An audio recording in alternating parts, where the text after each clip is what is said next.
ఖచ్చితంగా ఆ పార్టీ మెడలు వంచైనా సరే 42% రిజర్వేషన్ తీసుకొస్తాం. ఇది కాంగ్రెస్ పార్టీకి ఉన్నటువంటి చిత్తశుద్ధి అని చెప్పి నిన్న ముఖ్యమంత్రి రేవంత్ రెడ్డి గారు ఢిల్లీలో ప్రెస్ మీట్లో చెప్పడం జరిగింది. సో ఇది మంచి పరిణామం. మీరు వాళ్ళ మెడలు వంచుతా అంటే మేము కూడా కాదనం.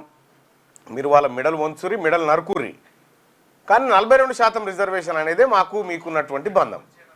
కాబట్టి 42% రిజర్వేషన్ కోసం ముఖ్యమంత్రి రేవంత్ రెడ్డి గారు అక్కడ ఆపరేషన్ సింధూర్ మీద కేంద్రం అంతా బిజీగా ఉన్న టైంలో ఆయన 42% రిజర్వేషన్ మీద నిన్న ప్రెస్ మీట్ పెట్టినటువంటి తీరు మహా అద్భుతం. అందులో ఆయన కొన్ని విషయాలు మాట్లాడిండు. ఆ విషయాల మీద మనం ఒకటి రెండు చర్చ పెట్టుకోవాల్సింది. ఒకటి, భారతీయ జనతా పార్టీ మెడలు వంచైనా సరే 42% రిజర్వేషన్ తెస్తాం. అయితే మనకు మార్చిలో ఈ బిల్లు పాస్ చేసుకున్నాం. ఏది 42% రిజర్వేషన్ బిల్లుకు సంబంధించినటువంటిది అసెంబ్లీలో మండలిలో పాస్ చేసుకున్నాం. ఆ బిల్లు పాస్ అయిన అసెంబ్లీలో పాస్ అయిన సాయంత్రం 5 గంటలకే ముఖ్యమంత్రి కార్యాలయం నుంచి ఒక నోట్ విడుదల చేశారు. ప్రధానమంత్రి అపాయింట్మెంట్ కోరుతూ అఖిలపక్ష సమావేశానికి ముఖ్యమంత్రి చొరవ చూపుతున్నట్టుగా అదైంది. దాదాపుగా మార్చి, ఏప్రిల్, మే, జూన్, జూలై 5 నెలలు గడుస్తూ ఉంది. 5 నెలల్లో ఇప్పటి వరకు ముఖ్యమంత్రి అపాయింట్మెంట్ మళ్ళీ అడగలే రేవంత్ రెడ్డి గారు. సరే, ఓకే, అడగలే. నీతి ఆయోగ్ మీటింగ్ పోయినప్పుడు ముఖ్యమంత్రితో కలిసిండు, ప్రధానమంత్రితో కలిసిండు, అప్పుడు అడగలే. ఇప్పుడు తాజాగా ఏదైతే హైకోర్టు డెడ్ లైన్ విధించిందో 3 నెలలలోపు లోకల్ బాడీ ఎలక్షన్స్ కంప్లీట్ చేయాలని, ఈ సందర్భంలో ముఖ్యమంత్రి రేవంత్ రెడ్డి గారు భారతీయ జనతా పార్టీ మెడలు వంచైనా సరే ఈ బిల్లును 9th షెడ్యూల్లో పెట్టిస్తామనేటువంటి గొప్ప మాట చెప్పిండు. కనీసం ఈ మాటకైనా ముఖ్యమంత్రి గారు కట్టుబడి ఉంటారని మనం అందరం ఆశిద్దాం. ఇక దాంట్లో రెండో అంశం ఏంటంటే, ముఖ్యమంత్రి గారు చెప్తుంది ఏంటంటే, భారతదేశంలోనే ఎక్కడ జరగని విధంగా క్యాస్ట్ సెన్సస్ను మేము నిర్వహించినాం, ఇది దేశానికే ఆదర్శం అనేటువంటి మాట చెప్పిండు. మీ వరకు ఆదర్శం. కానీ ముఖ్యమంత్రి గారు నిన్న కొంతమంది విలేకరులు మిమ్మల్ని ప్రశ్నలు అడిగారు. ఏమని? క్యాస్ట్ సెన్సస్ చేసిరు, వివరాలు ఎందుకు బయట పెట్టలేదు అని అడిగాను. అంటే అవసరం మేరకు మాత్రమే బయట పెడతాం, వ్యక్తిగత గోప్యతా చట్టం కారణంగా మేము వివరాలు బయట పెట్టలేకపోతున్నాం అనేటువంటి మాట ముఖ్యమంత్రి గారు చెప్పాడు. ఆ బయటలో కూడా ఉంది, మీరు చూడొచ్చు. వ్యక్తిగత గోప్యతా చట్టాన్ని ఆయన ప్రస్తావించాడు. అసలు ఏంది వ్యక్తిగత గోప్యతా చట్టం? దాన్ని DPDP 2023 చట్టం అంటారు. అది ఆగస్టులో 2023 ఆగస్టులో పార్లమెంటు ఆమోదించినటువంటి ఒక చట్టం.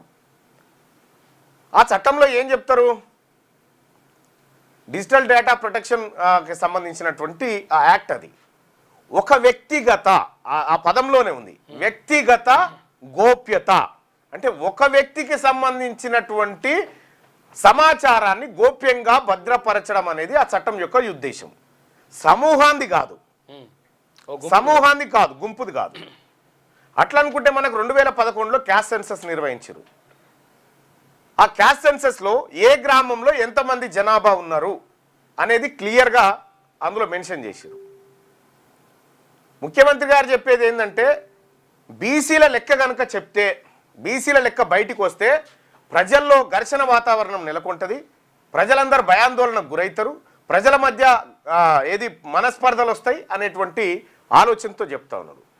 ఇప్పుడు ఎస్సీల లెక్క బయటకు వచ్చింది, వాళ్ళలో ఏ పంచాయతీ లేదు. ఎస్టీల లెక్క ఎస్టీల బయటకు వచ్చింది, వాళ్ళకి ఏ పంచాయతీ లేదు. మైనార్టీలు ఎంతమంది ఉన్నారో వాళ్ళ లెక్క బయటకు వచ్చింది, ఏ పంచాయతీ లేదు. ఓన్లీ బీసీల లెక్క బయటికి రాగానే జనమంతా కొట్టుకొని చచ్చిపోతారు అనేటువంటి భ్రమలో ఈ రాష్ట్ర ప్రభుత్వం వ్యాఖ్యలు చేయడం ఏదైతే ఉందో, ఈ రాష్ట్ర ప్రభుత్వానికి నిర్దిష్టంగా తెలంగాణ రాష్ట్రంలో ఉన్నటువంటి బీసీల కులాల లెక్కలు బయట పెట్టడానికి ఇష్టం లేదనేది అర్థమవుతా ఉంది. మీరు చూడొచ్చు, సెన్సస్ 2011 అనేటువంటి సెన్సస్ ఉంటే దాంట్లో ప్రతి గ్రామానికి సంబంధించిన లెక్క ఉంటుంది.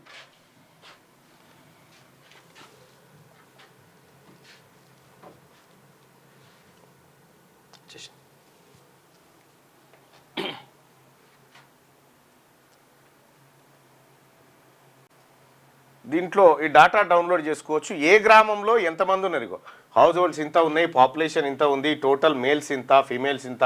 ఈ data district wise, state wise, village wide, ward wise కూడా ఉంది. ఇక్కడ లేనటువంటి డాటా ప్రొటెక్షన్,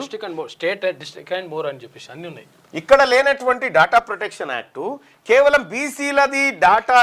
నేనేమడుగుతా ఉన్నా, ముఖ్యమంత్రి గారు మీరు అద్భుతమైన సర్వే చేసిర్రు అని మీరు అనుకుంటారు కదా, ఓకే.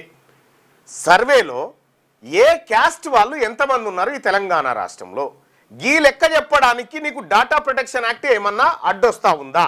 అడ్డొస్తే ఆ డాటా ప్రొటెక్షన్ యాక్ట్లోని పార్లమెంట్ చట్టంలోని ఏ క్లాజు ఇది ఈ నిబంధన చూపిస్తుంది ఒకసారి చూపియండి చాలు.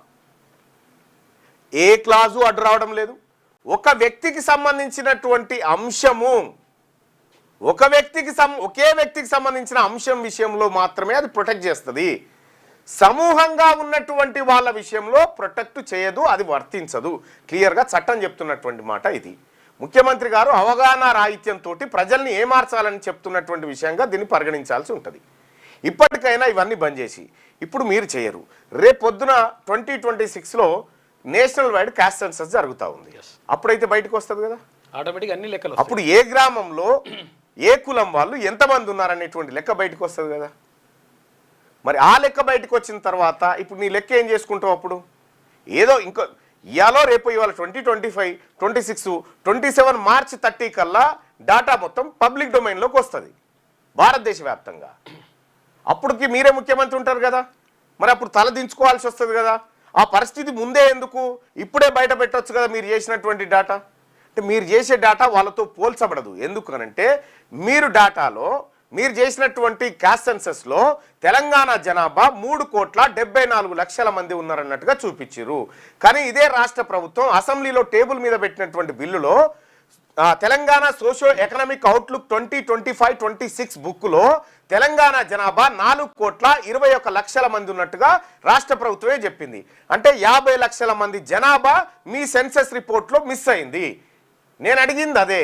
ఈ 50 లక్షల మంది ఏది 4,21,00,000 మంది ఉన్నారని ఈ బుక్లో చూపించారు. తెలంగాణ జనాభా మాత్రం 3,74,00,000 మంది అని చెప్పి క్యాస్ట్ సెన్సస్లో చూపించారు. ఈ 50 లక్షల డిఫరెన్స్ ఉంది. ఈ 50 లక్షల మంది డెత్ సర్టిఫికేట్లు ఏడున్నాయి, లేదంటే వీళ్ళ గోరీలు ఎక్కడున్నాయని అడిగిన దానికి మీరు హట్ అయ్యారు.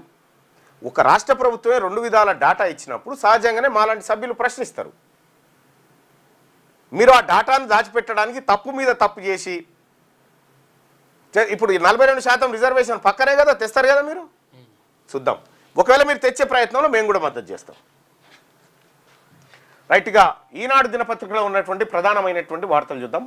42% బీసీ రిజర్వేషన్లు సాధిస్తాం, అందుకోసం భాజపా మెడలు వంచుతాం. బీసీలో ముస్లింలను కలిపి రిజర్వేషన్లు కల్పించడంపై ఆ పార్టీది తొండి వాదన. గుజరాత్, ఉత్తరప్రదేశ్, మహారాష్ట్రలోనూ ముస్లింలకు రిజర్వేషన్లు. ఆ విషయం అమిత్ షా కూడా చెప్పారు. అది తప్పైతే పార్టీ నుంచి ఆయనను బహిష్కరించండి, ఉపరాష్ట్రపతిగా దత్తాత్రేయకు అవకాశం ఇవ్వాలి. ఢిల్లీలో CM Revanth Reddy press meet. కేంద్ర ప్రభుత్వంలో ఉన్న భాజపా మెడలు వంచైనా తెలంగాణలో బీసీలకు విద్యా, ఉద్యోగాలు, స్థానిక సంస్థల ఎన్నికల్లో 42% రిజర్వేషన్లు సాధించి తీరుతామని ముఖ్యమంత్రి రేవంత్ రెడ్డి ధీమా వ్యక్తం చేశారు. బీసీల్లో ముస్లింలను కలిపి రిజర్వేషన్లు అమలు చేయడాన్ని అంగీకరించబోమన్న భాజపాది తొండివాదనాన్ని కొట్టిపారేశారు. బుధవారం ఇక్కడి తన అధికారిక నివాసంలో ఆయన విలేకరులతో మాట్లాడారు. బీసీ రిజర్వేషన్లపై శాసనసభలో చర్చ జరిగినప్పుడు భాజపా ఎమ్మెల్యేలు మద్దతు పలికారు. కానీ ఆ పార్టీ రాష్ట్ర నూతన అధ్యక్షుడు మాత్రం అందులోంచి ముస్లింలను తొలగించాలని వితండవాదం చేస్తున్నారు. ముస్లిం రిజర్వేషన్లపై కిషన్ రెడ్డి, బండి సంజయ్, రామచంద్రరావులు అవగాహన లేకుండా మాట్లాడుతున్నారు. ఆ పార్టీ అధికారంలో ఉన్న గుజరాత్, యూపీ, మహారాష్ట్రలో 40 నుంచి 50 ఏళ్ల నుంచి ముస్లిం రిజర్వేషన్లు అమల్లో ఉన్నాయనేటువంటి మాట చెప్తా ఉన్నారు. ఇంకా ఇక్కడ ఆయన కీలకమైనటువంటి పాయింట్ ఏం చెప్పిండంటే, ఉపరాష్ట్రపతి జగదీష్ ధన్కర్ రాజీనామా చేసిండు అనూహ్యంగా. సరే, విపక్షాల నుంచి వినతులు స్వీకరించడం అది భాజపా ఆగ్రహానికి గురైండు, రాజీనామా చేసిండు అనుకుందాం. ఇక్కడ ఉపరాష్ట్రపతి పదవి ఖాళీ అయింది, ఎన్నికల సంఘం నోటిఫికేషన్ విడుదల చేసింది, 1 నెలలో ఈ ప్రక్రియ పూర్తి చేయాలనేది ఆ నోటిఫికేషన్లో వివరించింది. బండారు దత్తాత్రేయకు అవకాశం ఇవ్వాలనేటువంటి కొత్త వాదన రేవంత్ రెడ్డి గారు తెర మీద తీసుకొచ్చిండు. ఎందుకు తీసుకొచ్చిండు అంటే బీసీల ఇష్యూ నడుస్తూ ఉంది కాబట్టి బండారు దత్తాత్రేయ పేరు. బండారు దత్తాత్రేయకు ఉపరాష్ట్రపతి పదవి ఇస్తే తెలంగాణ రాష్ట్రంలో ఉన్నటువంటి బీసీలంతా చాలా సంతోషం వ్యక్తం చేస్తారనేటువంటి వాదన. అయితే నేను అంటున్న ముఖ్యమంత్రి గారు అంత పెద్దదేమొద్దు, ఈ ముఖ్యమంత్రి పోస్ట్ ఇవ్వండి చాలు బీసీలకు. ఈ ముఖ్యమంత్రి పోస్ట్ ఇవ్వండి, ఈ ముఖ్యమంత్రి పోస్టు ఇవ్వండి బీసీలకు. దీంతో చాలా సంతృప్తి పడతాం. అసలైంది ఇది. నామ్ నిషాన్ పదవులు ఉపరాష్ట్రపతి, రాష్ట్రపతి ఏముంటుంది దాంట్లో? ఏమీ ఉండదు. అసలైన పదవులు మీ దగ్గర పెట్టుకొని ఏదో ఒడ్ల గింజల తాలు మాకీమని చెప్పి ఇప్పుడు మేమంతా కన్నీళ్లు గార్చాలి, ఆనంద బాష్పాలు గార్చాలి మీ ప్రకటన మీద. మాకెందుక? మాకు ముఖ్యమంత్రి సీటు మాది, బీసీలది. ఇది తీసుకోవడానికి మేము సిద్ధమవుతా ఉన్నాం. ఇక భారతీయ జనతా పార్టీ నాయకుడు దత్తాత్రేయకు ఉపరాష్ట్రపతిగా అవకాశం కల్పించాలంటుండు.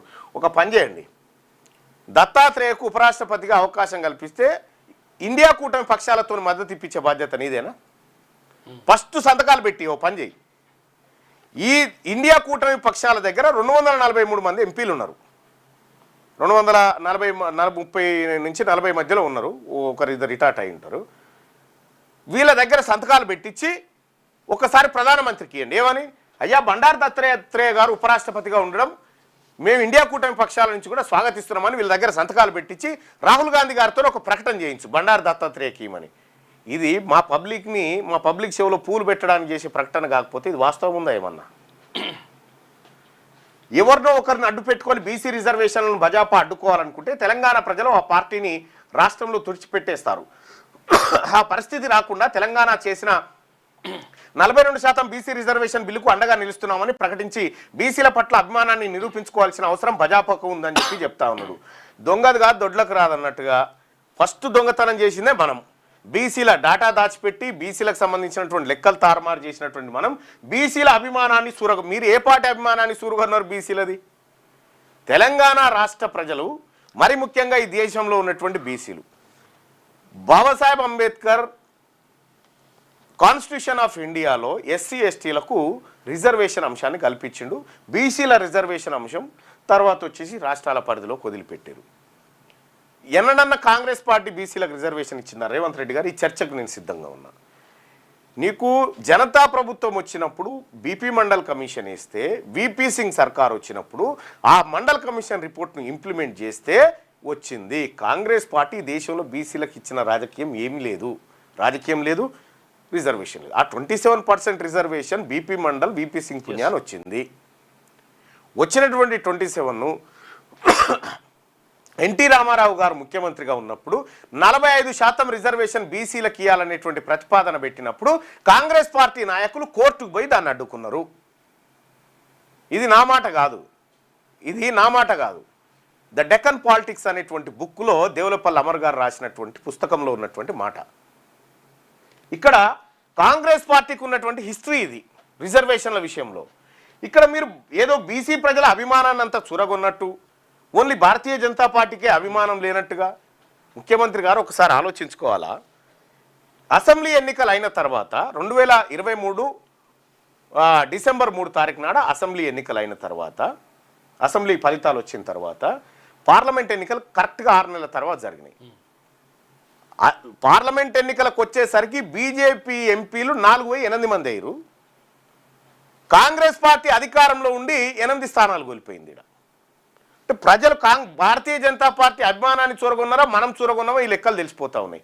అంతేందుకు అది పెట్టండి. మొన్న జరిగినటువంటి ఆదిలాబాద్, నిజామాబాద్ మీద కరీంనగర్ పట్టభద్రుల ఎమ్మెల్సీ ఎన్నికల్లో మీరే పోయి ప్రచారం చేసినారు, సుడిగాలి పర్యటన చేసి ప్రచారం చేసినారు, కాంగ్రెస్ పార్టీ అభ్యర్థిని గెలిపించండి అని. పబ్లిక్ ఏం చేసిరు? ఓడగొట్టిరు. ఇట్లా అన్ని రకాలుగా మీరు మీ పార్టీ బీసీల విశ్వాసాన్ని కోల్పోతున్నటువంటి తరుణంలో ఈ 42% రిజర్వేషన్ మెడలు వంచి సాధిస్తామని, మీరు మెడలు వంచడానికి మా సహాయం ఏమన్నా కావాలంటే అడుగురు బీసీలది మేము చేస్తాం. ఎప్పుడు వస్తారు, ఎక్కడ వస్తారు, ఏ మైదానంలో, ముందు వంచేటి మెడలు ఎవరి, ఆ పర్సన్ ఎవరు, అవి చెప్తే దాన్ని బట్టి మేము వాళ్ళే వంచినా సరే మీరు వంచినా సరే, కాకపోతే రిజర్వేషన్ మాత్రం ఇవ్వాలి. విషయం ఏంటంటే మీరు వస్తారా వాళ్ళే వస్తారా తెలియదు, కానీ భారతీయ జనతా పార్టీ మెడలు వంచేటువంటి పరిస్థితులు ఇప్పుడు కాంగ్రెస్ పార్టీ లేదు. ఇప్పుడున్న పరిస్థితిలో తెలంగాణలో ముస్లింలకు మత ప్రాతిపదికన ఎలాంటి రిజర్వేషన్లు కల్పించడం లేదు. కేవలం వెనకబాటుతనం ప్రాతిపదికనే అమలు చేయబోతున్నాం. మేము చేసింది సామాజిక, ఆర్థిక, విద్యా, రాజకీయ, కుల సర్వే, మత సర్వే కాదని చెప్పి రేవంత్ రెడ్డి. ఈ విషయం కరెక్ట్. ఈ విషయంలో మీరు చెప్పింది 100% కరెక్టు. ఇక్కడ ముస్లింలకు మత ప్రాతిపదికన రిజర్వేషన్లు లేవు. ఇక్కడ వెనకబాటుతనం ఆధారంగానే రిజర్వేషన్లు కల్పించబడతా ఉన్నాయి. బీసీఈ గ్రూప్ ఉంది. బీసీఈ గ్రూప్లో కొంతమంది ముస్లింలు, బీలో కొంతమంది ఉన్నారు, ఈడబ్ల్యూఎస్లో కొంతమంది. స్థానిక ఎన్నికల్లో సామాజిక న్యాయమే అస్త్రం, బడుగుల సంక్షేమమే ధ్యేయమని చాటేందుకు కాంగ్రెస్ కసరత్తు. స్థానిక ఎన్నికల్లో సామాజిక న్యాయమే అస్త్రం. ఎంత మంచి వర్డ్ చూడు, సామాజిక న్యాయం అనేటువంటి వర్డ్ ఎంత గొప్పగా ఉంది. సామాజిక న్యాయం అంటే ఏంది? 119 అసెంబ్లీ స్థానాల్లో 56 స్థానాలు అంటే 56% స్థానాలు బీసీలకు దక్కినప్పుడు సామాజిక న్యాయం. ఇప్పుడున్నటువంటి 15-14 మంది మంత్రుల్లో 56% మంత్రి పదవులు బీసీలకు, అంటే దాదాపుగా ఒక 170 ఎమ్మెల్యేలు 6 లేదా 7 మంత్రి పదవులు బీసీలకు దక్కితే సామాజిక న్యాయం అంటారు. సామాజిక న్యాయం అంటే ఏంటంటే మీ ఆఫీస్లో ముఖ్యమంత్రి గారి కార్యాలయంలో ఒక్క బీసీ అధికారి కూడా లేడు చూడు, ఇది సామాజిక న్యాయం అని మీకు అనిపిస్తూ ఉంది. మీరిచ్చినటువంటి కార్పొరేషన్ పదవుల్లో అత్యధిక శాతం మీ వర్గాలను తీసుకొని మా బీసీలకు అన్యాయం చేసి సామాజిక న్యాయం గురించి మీరు మాట్లాడడం, ఇది చాలా అద్భుతంగా ఉంది. ఇది వాళ్ళ గిన్నిస్ బుక్ వాళ్ళు కూడా ఇంటే ఇది ఆయనత మీ పేరు తీసుకొని పోయి రాసుకోగల ఇంత అద్భుతమైన అంశమని. బడుగుల సంక్షేమమే ధ్యేయమని చాటేందుకు కాంగ్రెస్ కసరత్తు. కులగణన బీసీ రిజర్వేషన్లపై నేడు ఢిల్లీలో సీఎం ప్రెజెంటేషన్ ఇవ్వబోతూ ఉన్నాడు. నిజంగా పదే పదే ప్రెజెంటేషన్ ఇవ్వాల్సిన అవసరం ఎందుకు ఏర్పడతా ఉంది అంటే ఒక అబద్ధాన్ని పదే పదే నిజమని నమ్మించడానికి ముఖ్యమంత్రి చేయని ప్రయత్నం లేదు. దీనికి అంతటికీ కారణం జానారెడ్డి ఆడినటువంటి దేడిదిమాగ్ పనిలా ఈయన ఇరికిండు. ముందుగాల మంచిగానే ఉండే, తర్వాత ఇరికి జానారెడ్డి మీద నెట్టేసరికి ఒక అబద్ధాన్ని కప్పిపుచ్చడానికి ఇంకో అబద్ధం, ఇట్లా మొత్తం వ్యవస్థనంతా నాశనం చేసిండ్రు వీళ్ళంతా కలిసి. సామాజిక న్యాయం అని చెప్పకు, సామాజిక అని పెట్టు, అన్యాయమే అస్త్రం అని పెట్టు. సామాజిక అన్యాయమే అస్త్రంగా కాంగ్రెస్ పార్టీ రండి. బీసీలుగా తెలంగాణ రాష్ట్రంలో ఎన్నికలను ఎట్లెదుర్కోవాలో బీసీలో మేము సమాయత్తం అవుతున్నాం, మేము చూపిస్తాం. మాటల యుద్ధానికి ముహూర్తం ఖరారు. ఆపరేషన్ సింధూర్పై చర్చకు సరేనన్న సర్కార్. ఇక 28న లోక్సభలో, మరుసటి రోజు రాజ్యసభలో ఒక్క సభకు 16 గంటల కేటాయింపు. విపక్షాల నిరసనలతో 3వ రోజు స్తంభించిన పార్లమెంటు. పాక్ ఉగ్రవాద స్థావరాలపై మీద మన సైన్యం ఇటీవల విజయవంతంగా చేపట్టిన ఆపరేషన్ సింధూర్పై పార్లమెంట్లో చర్చకు రంగం సిద్ధమైంది. పహల్గామ్ ఉగ్రదాడిలో ముడిపడిన పరిణామాలపై సమగ్ర చర్చ జరగాలని, తాము లేవనెత్తే ప్రశ్నలకు ప్రధాని నరేంద్ర మోడీ పార్లమెంట్లో సమాధానం చెప్పాలని విపక్షం గట్టిగా డిమాండ్ చేస్తున్న విషయం తెలిసిందే. అయితే ప్రధాని బుధవారం విదేశీ పర్యటనకు వెళ్లారు. 26న తిరుగు ప్రయాణం అవుతారు. విపక్షాల డిమాండ్ మేరకు ఆపరేషన్ సింధూర్పై చర్చకు మొత్తంగా 16 గంటల సమయం కేటాయించాలని బుధవారం రాజ్యసభ మళ్ళా విదేశీ పర్యటనకు పోయిండు ప్రధానమంత్రి నరేంద్ర మోడీ గారు. ఆ నాన్వేషన్ అనేటువంటి అబ్బాయితో పోటీపడి మరి ప్రపంచ దేశాలన్నీ ఆయన తిరుగుతున్నటువంటి విధానం, ఆయన స్వీకరిస్తున్నటువంటి అవార్డులు, అసలు నాన్ వెజ్ కూడా ఏడెనకబడతాడు అనేటువంటి పరిస్థితి ఉంది. ఆ ప్రపంచ దేశాలన్నీ తిరుగుతాడు అబ్బాయి. వరల్డ్ టూర్ చేస్తాడు. వరల్డ్ టూర్ ఒకటి రౌండ్ అయిపోయింది. అవకాశం ఉంటే భూగోళం చుట్టూ కూడా తిరుగుతాడు. సూర్యుడు తన చుట్టూ తాను తిరుగుతూ, భూమి తన చుట్టూ తాను తిరుగుతూ సూర్యుడి చుట్టూ తిరిగినట్టుగా ఈ రెండింటి చుట్టూ నరేంద్ర మోడీ గారు తిరుగుతూ ఇంత పెద్ద సీరియస్గా మాటల యుద్ధం జరుగుతూ ఉంది ఆపరేషన్ సింధూర్ పైన. ఇప్పుడు విదేశీ పర్యటన నరేంద్ర మోడీ, పార్లమెంట్ సమావేశాలు జరుగుతూ ఉన్నాయి, వర్షాకాల సమావేశాలు. ఈ సమయంలో ప్రధానమంత్రి గారు వడిగల గుర్రానికి తిరుగుడు రోగం అన్నట్టుగా ఈయన ఎప్పుడు ఉంటాడో ఎప్పుడు తిరగబోతాడో ఎవరికి అర్థం కాదు. ముఖ్యమంత్రిగా అదే మన ప్రధానమంత్రి గారిని నేను అడుగుతా ఉన్నా, పహల్గామ్ దాడి జరిగింది, ఎప్పుడు జరిగింది? అది 2 months అయిపోయింది.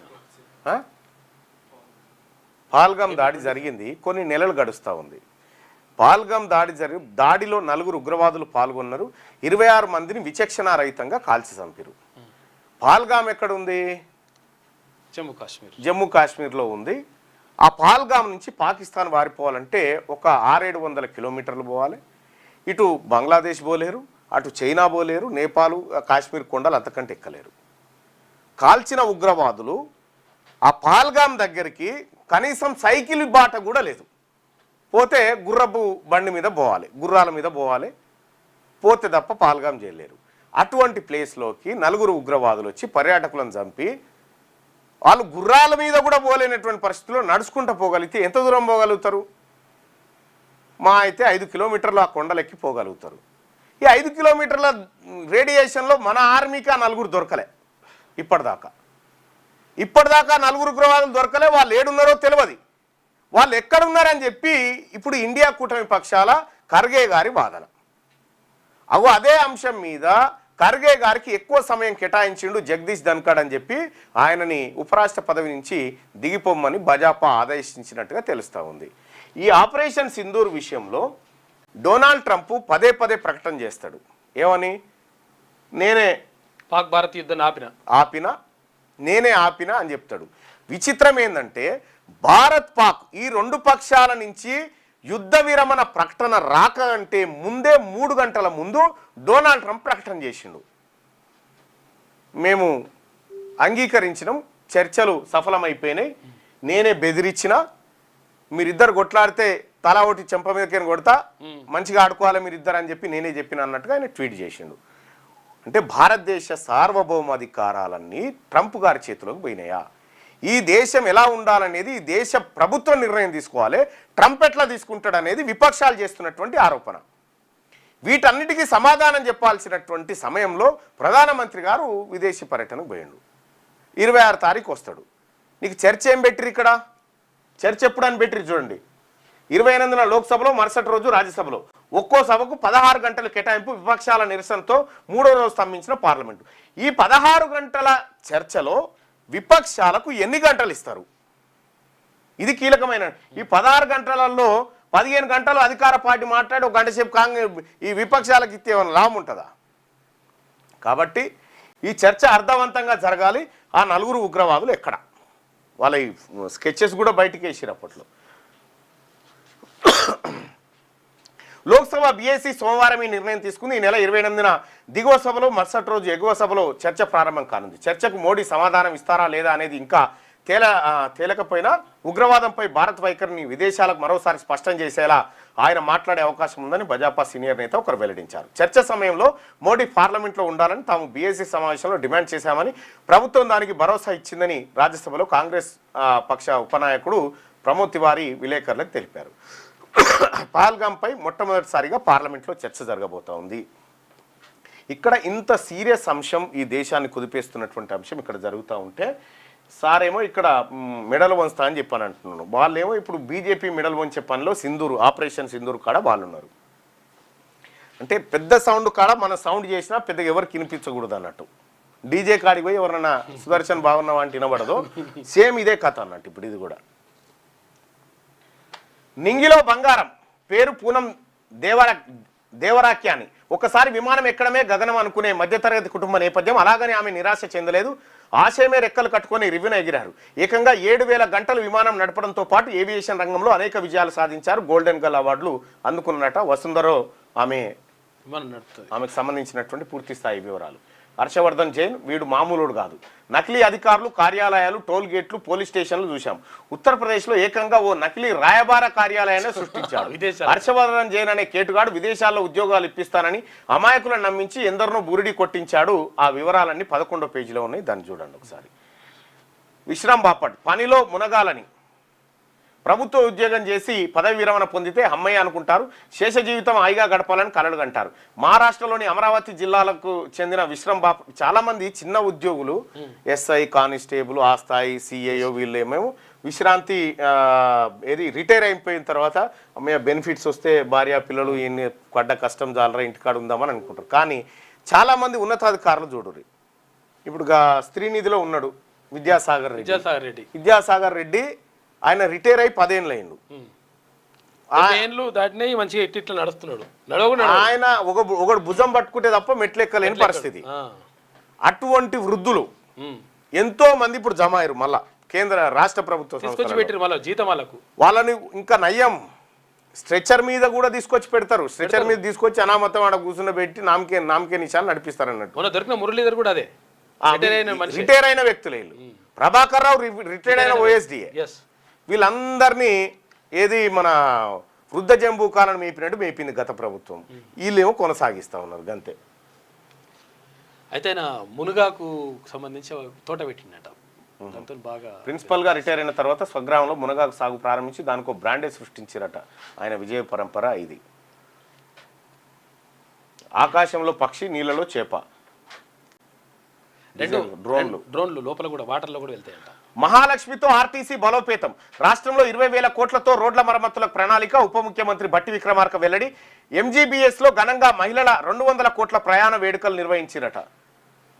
200 కోట్ల టికెట్స్ కట్ చేసిరట. ఉచిత ప్రయాణం ప్రారంభించిన 2023 డిసెంబర్ 9 తారీఖు నుంచి నేటి వరకు ఆ పైసలు గవర్నమెంట్ ఇస్తుంది ఆర్టీసీకి. ఆర్టీసీ దివాలా తీసింది దేనికోసం తీసింది? గవర్నమెంట్ డబ్బులు ఇవ్వకనే.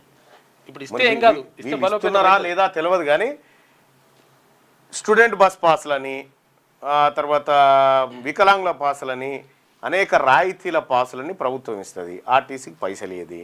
పైసలు ఇవ్వకపోవడంతో ఆ ఆర్టీసీ ఇంత దివాలా తీస్తుంది. స్థానికత సమస్యకు పరిష్కారంతో రండి, లేదంటే పిటిషన్ను డిస్మిస్ చేస్తాం. నీట్ యూజీ విద్యార్థుల కేసులో రాష్ట్ర ప్రభుత్వానికి సిజే జస్టిస్ గవాయ్ హెచ్చరిక. తల్లిదండ్రుల కోణంలోనూ చూడాలని సర్కారుకు హితవట. నీట్ యూజీ విద్యార్థుల స్థానికత సమస్యకు ప్రభుత్వమే పరిష్కార మార్గాలు చూపాలని, లేదంటే పిటిషన్ డిస్మిస్ చేస్తామని సుప్రీంకోర్టు ప్రధాన న్యాయమూర్తి జస్టిస్ బిఆర్ గవాయ్ తెలంగాణ ప్రభుత్వాన్ని హెచ్చరించారు. ఎంబీబీఎస్లో ప్రవేశాలు పొందాలనుకున్న విద్యార్థులు నీట్ పరీక్ష రాయడానికి ముందు వరుసగా 4 ఏళ్లు రాష్ట్రంలో చదివి ఉంటేనే స్థానికులుగా పరిగణిస్తామంటూ రాష్ట్ర ప్రభుత్వం జారీ చేసినటువంటి ఉత్తర్వులు ఏదైతే ఉందో ఆ విషయంలో గందరగోళం నెలకొంది. ఇదే అంశం పైన రాష్ట్ర ప్రభుత్వం కూడా సుప్రీంకోర్టుకు పోయింది, హైకోర్టు కొట్టేస్తే. అయితే విషయం ఏంటంటే యాక్చువల్గా ఇక్కడ ఏమంటారు 4 ఇయర్స్ కంటిన్యూగా చదవాలంటున్నారు. ఏమైతుంది 10th అయిపోయిన తర్వాత ఇంటర్ కూడా వేరే రాష్ట్రంలో చదివిస్తున్నారు. దాంతో ఏమైతుంది లోకల్ వాళ్ళు నాన్ లోకల్ అవుతున్నారు. ఇప్పుడు నాన్ లోకల్ వాళ్ళు వేరే రాష్ట్రం నుంచి వచ్చేసి ఇక్కడ ఒకవేళ 4 ఏళ్ళు చదువుకున్నారు అనుకో, వాళ్ళు లోకల్ అవుతున్నారు. దీనివల్ల యూజీసీ అంటే ఇప్పుడు ఈ ఎంబీబీఎస్ సీట్లు కోల్పోతున్నారు. చాలా నష్టం జరుగుతుంది. దీనిపైన అసలు యాక్చువల్గా రాష్ట్ర ప్రభుత్వం ఒక నిర్ణయం తీసుకోవాలి. చాలా మంది ఇక కరువు తీరా వాన. రాష్ట్రంలో పలు చోట్ల కుండపోత వర్షాలు. వరంగల్ ఉమ్మడి జిల్లాలో వరద బీభత్సం. వెంకటాపురంలో రికార్డు స్థాయి వర్షపాతం నమోదు. అల్లాడిన కరీంనగర్ కార్పొరేషన్. వచ్చే 3 రోజులు భారీ వర్ష సూచన. కరీంనగర్ మంకమ్మ తోటలోని 2వ పోలీస్ స్టేషన్ ఎదురుగా జలమయమైన సిరిసిల్ల రోడ్డు. ఇప్పుడు పొన్నం ప్రభాకర్ అన్న ఈ మంకమ్మ తోట నీ ఇల్లే కరీంనగర్లో. ఇప్పుడు నీ ఇంటికాడికి రావాలంటే స్విమ్మింగ్ చేసుకుంటూ రావాల్సిందే. కరీంనగర్లో జలమయమైనటువంటి రోడ్లు. మీరు కరీంనగర్ నుంచి మంత్రిగా ఉన్నారు, అంతకుముందు ఎవరు గంగుల కమలాకర్ వీళ్ళందరూ ఉన్నారు. నేను ఏమంటున్నంటే ఈ కరీంనగర్ కాస్త ఇప్పుడన్నా జర శుద్ధి చేయండి, లేకపోతే బోట్లనే పెట్టినా ఏం కాదు.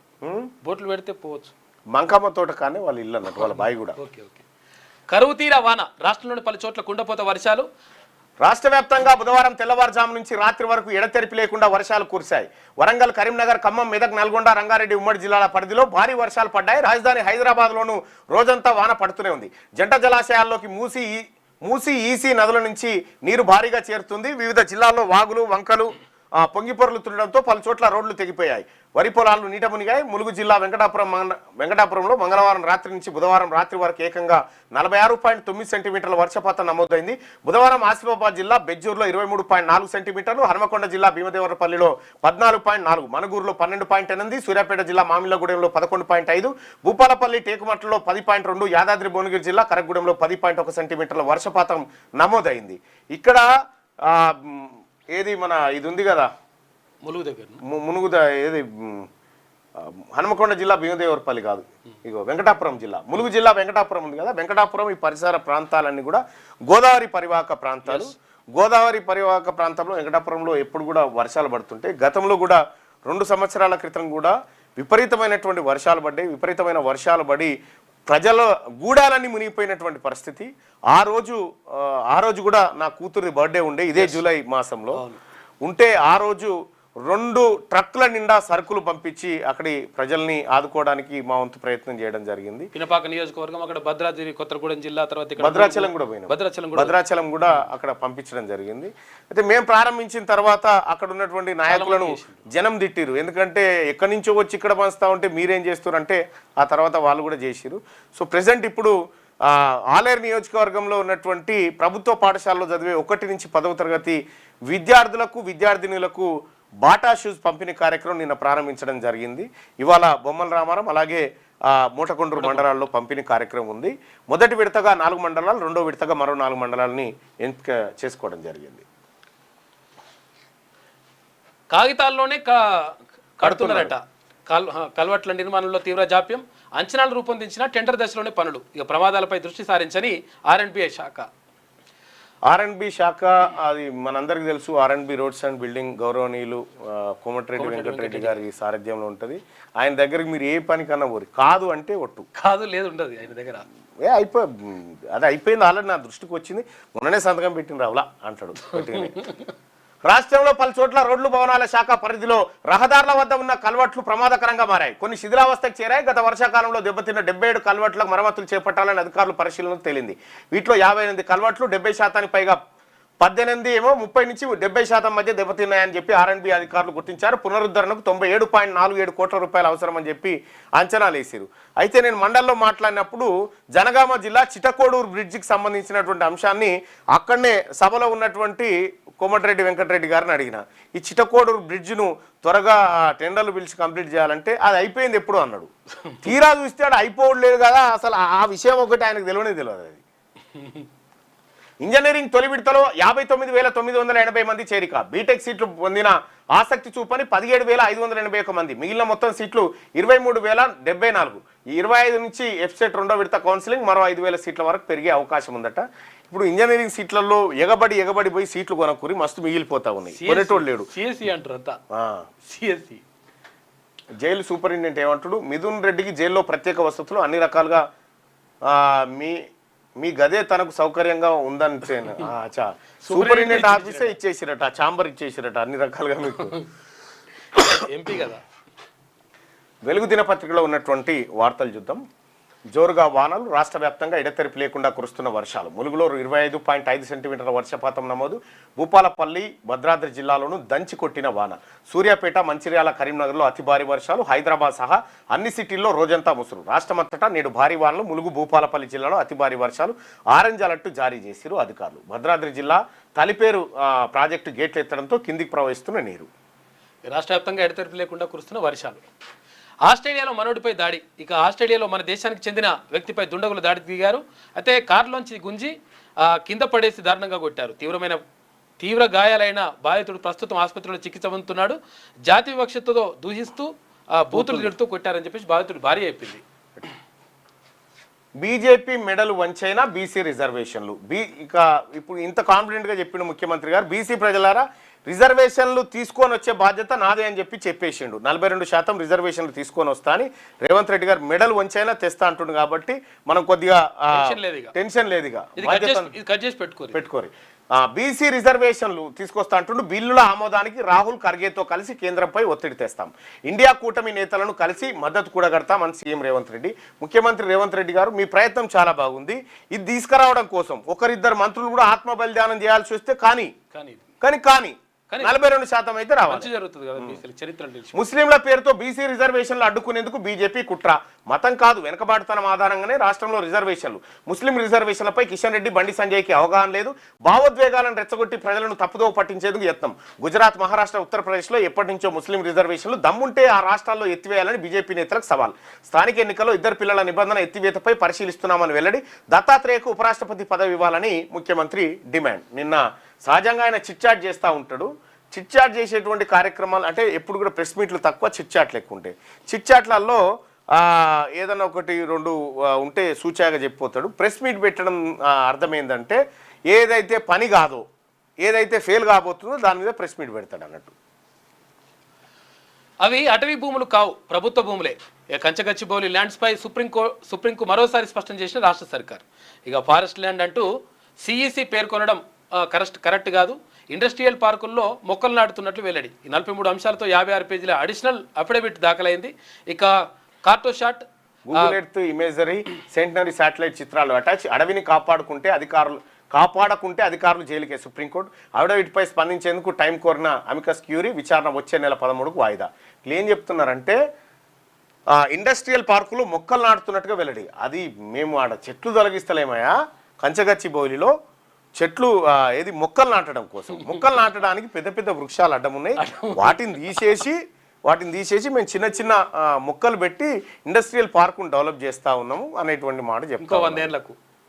ఇంకో 100 ఏళ్ళకు మళ్ళీ లేవాలి అంటే మొక్కలు పెరగడానికి చెట్లు అడ్డం ఉన్నాయి, ఆ తర్వాత రాళ్ళు అడ్డం ఉన్నాయి, ఆ తర్వాత పక్షులు, జంతువులు అడ్డం ఉన్నాయి. కాబట్టి వాటిని నిర్మూలించి ఇక్కడ మొక్కల పెంపుదల కోసం ఇండస్ట్రియల్ పార్కులో మేము ప్రయత్నం చేస్తున్నామని చెప్పి రాష్ట్ర ప్రభుత్వం చాలా పెద్ద ప్రయత్నం. 4 ఏళ్ల నిబంధనతో అప్లికేషన్లను అడ్డుకోవద్దు. 4 ఏళ్లు రాష్ట్రంలో చదివి ఉండాలనే నిబంధనతో సంబంధం లేకుండా ఎంబీబీఎస్, డెంటల్ కోర్సులో ప్రవేశాల కోసం విద్యార్థులందరి నుంచి అప్లికేషన్లు తీసుకోవాలని కాలోజీ హెల్త్ వర్సిటీని హైకోర్టు ఆదేశించింది. ఇండియా 264 రన్స్కి 4 వికెట్లు కోల్పోయింది. ఇంగ్లాండ్తో బుధవారం ప్రారంభమైన 4వ టెస్టులో ఇండియాకు మంచి ఆరంభం లభించింది. సాయి సుదర్శన్ 61, జైస్వాల్ 58 హాఫ్ సెంచరీలకు తోడు కేఎల్ రాహుల్ 46, రిషబ్ పంత్ 37 రిటైర్డ్ అండగా నిలవడంతో తొలి రోజు ఇండియా ఫస్ట్ ఇన్నింగ్స్లో 83 ఓవర్లో 264 పరుగులు చేసిందంట. రేపు రాష్ట్ర కేబినెట్ భేటీ, స్వతంత్ర నిపుణుల కమిటీ కులగణన నివేదికపై చర్చించనున్న మంత్రివర్గం. బీసీ రిజర్వేషన్లు, గోవుల సంరక్షణ, గిగ్ వర్కర్ల సంక్షేమం పైన చర్చించే ఛాన్స్ ఉందంట. రేపు తెలంగాణ రాష్ట్ర కేబినెట్ భేటీ కాబోతా ఉంది. ఇక దేశంలో ఓట్ల దొంగతనం ప్రజలకు ఈసీకి ఆధారాలతో వివరిస్తామని చెప్పేసి రాహుల్ గాంధీ అంటున్నాడు. కర్ణాటకలో జరిగిన సర్వేలో ఓట్ల చోరీ బయటపడింది. దీనిపై గల్లీ నుంచి ఢిల్లీ దాకా పోరాడతామని వెల్లడి.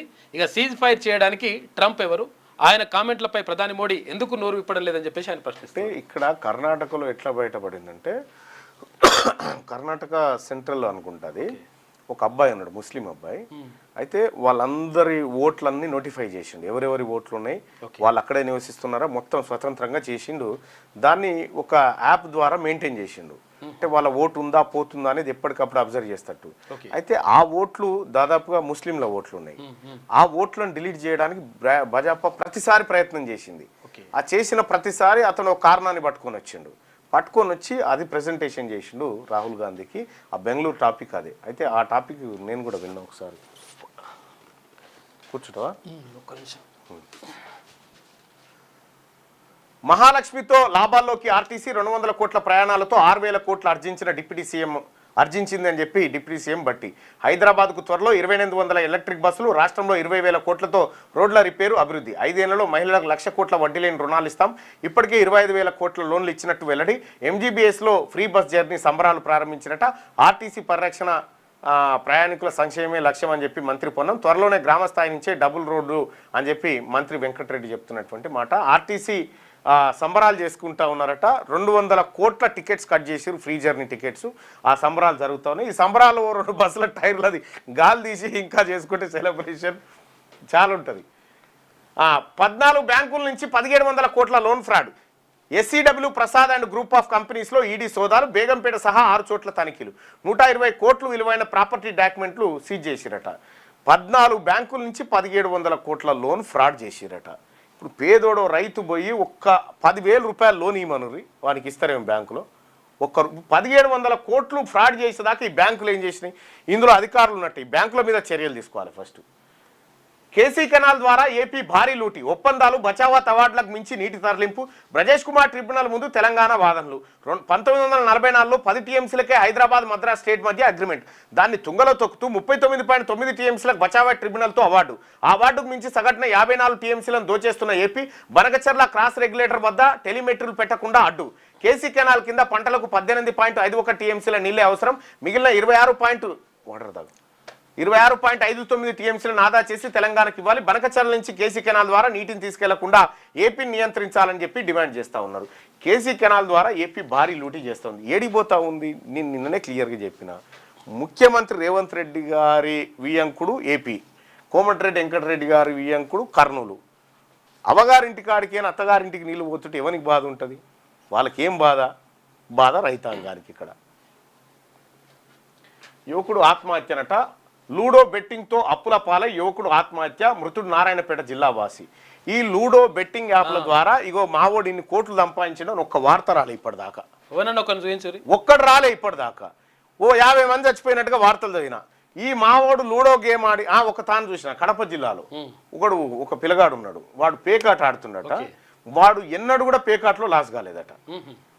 వాడు నాకు ఇవన్నిటి గురించి తెలిసిపోతుంది సార్ అని చెప్పి పోలీసులకు వానంతల వాడే లొంగిపోయాడు. ఆ వీడియో ఉంటుంది చూడు. వానంతల వాడే లొంగిపోయి పేకాటలో ఈ కార్డ్స్ అన్నీ ఇవి ఒకసారి నేను పట్టుకుంటే ఇవి ఏంటియో చెప్పేస్తా సార్ అని వాడు ప్రతి ఆటలో గెలుస్తూ ఉండట. వాళ్ళ తండ్రి కూడా తండ్రిని తీసుకొని పోలీస్ స్టేషన్కి వచ్చి లొంగిపోయాడు.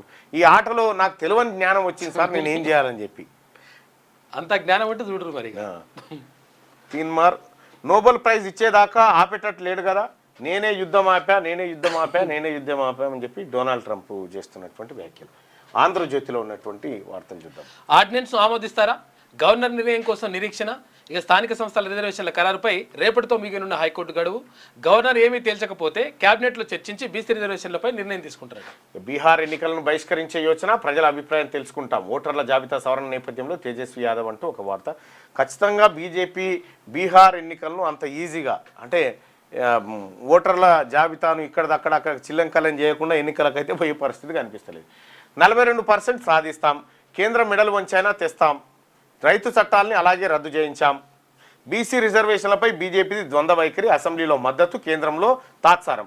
రాష్ట్ర బీజేపీ కొత్త అధ్యక్షుడిది వితండవాదం, ముస్లింల సాకుతో బీసీ రిజర్వేషన్ల మోకాలడ్డు, బండి సంజయ్ కిషన్ రెడ్డి అడ్డుపడుతున్నారు. దేశానికి రోల్ మోడల్గా తెలంగాణ కులగణన, ఇద్దరు పిల్లల నిబంధన ఎత్తివేతపై ఆలోచిస్తున్నాం.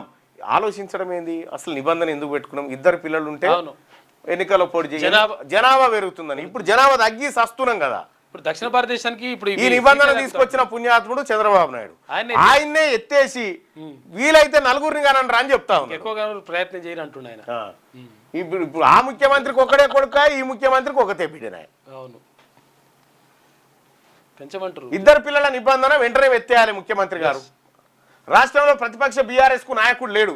బీఆర్ఎస్ లో ఇంటి పోరు అంతా ఓ డ్రామా. ఉపరాష్ట్రపతి పదవిని దత్తాత్రేయకి ఇవ్వాలి, తెలంగాణ ప్రజల తరఫున కేంద్రాన్ని కోరుతున్న.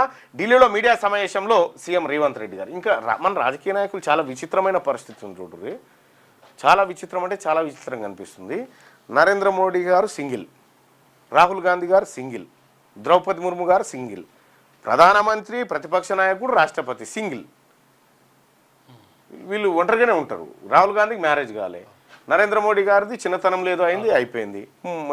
ముర్ము గారికి అయినట్టుంది కానీ భర్త లేడు పాపం. అంటే అంటే రాజకీయాలు చేయాలంటే ఇది ఒక అర్హత లెక్క మారిపోయింది. రాజకీయాల పైన ఫుల్ టైం కేటాయించవచ్చు. సొంత వాళ్ళ ఫోన్ల ట్యాపింగ్, దానికన్నా ఆత్మహత్య చేసుకోవడం మేలు. ఇంత చేసి సాధించింది ఏంటి? ఉద్యోగమే ఊడింది కదా. మీడియాతో చిట్చాట్లో సీఎం రేవంత్ రెడ్డి. రేపు కేబినెట్ పెట్టి బీసీల 42% రిజర్వేషన్ల ఆర్డినెన్స్ స్థానిక ఎన్నికలపై చర్చించే అవకాశం ఉందట. ముఖ్యమంత్రి గారు మీరు 42% రిజర్వేషన్ తీసుకురావడానికి నాకు బీసీల మద్దతు కావాలని చెప్పు, తీసుకురావడానికి అంతే, తీసుకురాకుండా ఓట్లేయడానికి కాదు, తీసుకురావడానికి మద్దతు కావాలంటే బీసీల అందరం తయారున్నాం, ఏం చేయాలో చెప్పు, ఆదేశించండి. అది అటవీ భూమి కానే కాదు. కేంద్ర సాధికార కమిటీ తప్పుడు అంచనాలతో ఆ నిర్ధారణకు వచ్చింది. ఏ చట్టం ప్రకారంనైనా గచ్చిబౌలి ప్రాంతాన్ని అటవీ భూమిగా వర్గీకరించలేము. గతంలో సుప్రీం తీర్పు ఇదే చెప్పింది. సుప్రీంకోర్టుకు తాజాగా సమర్పించిన సమగ్ర అఫిడవిట్లో రాష్ట్ర ప్రభుత్వం వెల్లడి. ఇక అఫిడవిట్పై స్పందించేందుకు సమయం కోరిన అమికస్ క్యూరీ తదుపరి విచారణ 13వ తేదీకి వాయిదా పడ్డది. ఇప్పుడు వచ్చిన పరిశాన్ ఏంటంటే ఆల్రెడీ ఈ భూమి అమ్మిరు, భూమి తాకట్టు పెట్టిరు. తాకట్టు పెట్టి 15,400 కోట్ల రూపాయలు అప్పు తెచ్చారు. తెచ్చి అందులోకేనో 9,000 కోట్లు తెచ్చి రైతు భరోసా చేసి అప్పిచ్చినోడు ఇచ్చిండు, భూమి ఏది మరి అని అంటుండు. అది సాఫ్ చేద్దామంటేనే ఈ సుప్రీంకోర్టు జైల్లో పెడతాను బట్టి. ఇప్పుడు ఎటు కాకుండా ఇరికిపోయింది రాష్ట్ర ప్రభుత్వం, ఇబ్బందే ఉన్నది. ఆ విద్యార్థులను అనుమతించండి నీటికి సంబంధించినటువంటిది. ఇక రాజ్నాథ్ లేదా నడ్డా కొత్త ఉపరాష్ట్రపతిగా వీరిలో ఒకరికి ఛాన్స్ అంట. బీజేపీ వర్గాల్లో చర్చ. మోదీ షాకు నమ్మదగ్గ నేతగా రాజ్నాథ్, నడ్డాకు గుర్తింపు ఉందంట. పరిశీలనలో మహారాష్ట్ర గవర్నర్ సిపి రాధాకృష్ణన్, ఇక Bihar CM Nitish Kumar, deputy chairman Harivansh. ఇంకొక 2-3 రాయన ముందే చెప్పిన ఆంధ్రజ్యోతి అందు లాటరీ. ఉపరాష్ట్రపతి ఎన్నిక ప్రక్రియ ప్రారంభం. ఉభయ సభల సభ్యులతో ఎలక్టోరల్ కాలేజ్ ఏర్పాటు. వీలైనంత త్వరలో షెడ్యూల్ ప్రకటన. ఈసీ నోటిఫికేషన్ విడుదల చేసిన తర్వాత 30 రోజుల్లోగా పోలింగ్ ఉంటుందట. దంచి కొడుతున్న వానల వార్తను చూడొచ్చు. కరీంనగర్ నీట మునిగినట్టుగా కనిపిస్తూ ఉంది. రోడ్లన్నీ జలమయమైనవి. వెస్ట్ ఆర్కిటికా దేశమట, ఆ దేశానికి రాయబారట. ఉత్తరప్రదేశ్ గజియాబాద్లో ఏకంగా నకిలీ ఎంబసీనే తెరిచిన గనుడు. నకిలీ పోలీస్ స్టేషన్ కోర్టు పెట్టిండు మొన్న కూడా. నకిలీ కోర్టు, నకిలీ టోల్ గేటే పెట్టిండు, టోల్ ప్లాజా పెట్టిండు. వాడు పెట్టినాక 2-3 ఏళ్ళకు గుర్తుపెట్టింది నకిలీ టోల్ గేట్. ఉత్తరప్రదేశ్ గజియాబాద్లో ఏకంగా నకిలీ ఎంబసీనే తెరిచిన గనుడు. విదేశాల్లో ఉద్యోగాల పేరుతో యువతపై వల్ల భారీ ఎత్తున వసూలు. హవాలా మార్గంలో షెల్ కంపెనీలకు. నిందితుడు హర్షవర్ధన్ జైన్ అరెస్ట్ అట. వీన్ని ఏం చేయాలంటే ఫస్ట్ ఆఫ్ ఆల్ వీన్ని అరెస్ట్ కాదు, వీన్ని ఎర్రకోట కాడికి తీసుకుపోయి సన్మానం చేయాలి. ఈ దేశంలో ఉన్న లూపోల్ బయట పెట్టింది. సంక్షేమ హాస్టల్లో స్టీల్ పాత్రల్లోనే వండాలి, అల్యూమినియం పాత్రలు వాడొద్దు, విద్యార్థుల సమస్యలు తెలుసుకునేందుకు తనిఖీలు చేస్తా. మంత్రి అడ్లూరు లక్ష్మణ్ WWFతో కలిసి మిషన్ ప్రకృతి రాష్ట్ర గురుకులాలు శ్రీకారం చుట్టినట. సంక్షేమ హాస్టల్లో స్టీల్ పాత్రల్లోనే వండాలట. కర్ణాటకలో కాఫీ టీ అమ్మకాలు బంద్. జీఎస్టీ నోటీసుల నేపథ్యంలో చిరు వ్యాపారుల నిరసన.